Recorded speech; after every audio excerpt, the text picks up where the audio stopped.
Today's STEM Quick Win is brought to you in partnership with Citizens Energy Group. We have partnered with them to create 5 videos all about water.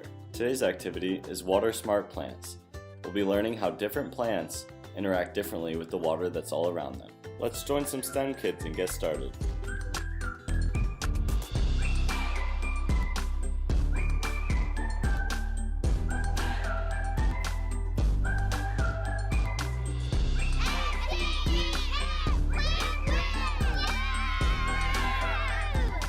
Just like humans, plants need water too.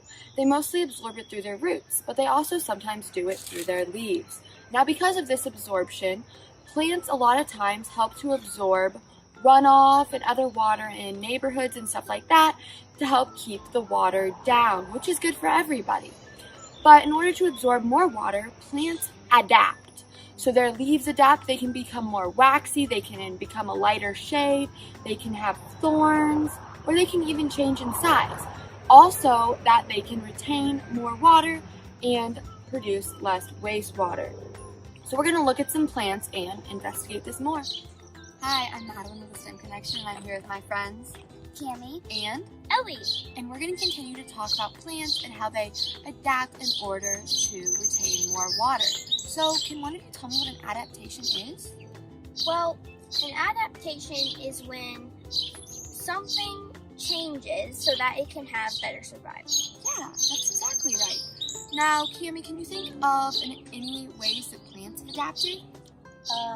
Thorns? Yeah, can you think of any plants that have thorns? That's maybe roses? What about you, Ellie? Can you think of any? Well, this is a cacti and it has thorns. Yeah, so how do those thorns help the cacti retain water? Well, the cacti is a plant that does not have leaves. So leaves can put out water that the plant has stored, but thorns help the plant lock the moisture and water in so it can savor the water. And animals can be scared of the thorns that it has, so it would stay away from the cacti.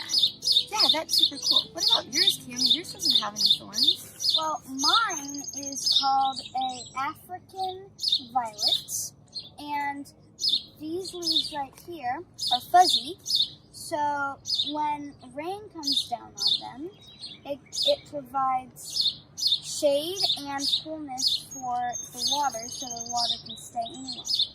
And up here, we have little leaves right here, and these have less holes than these, so the water will stay in longer. Yeah, wait, why do these have less holes than these? Because they're smaller. Whoa, that's super cool. Both of your plants have a lot of awesome adaptations so they can hold water longer. You know, trees are also really good at absorbing water.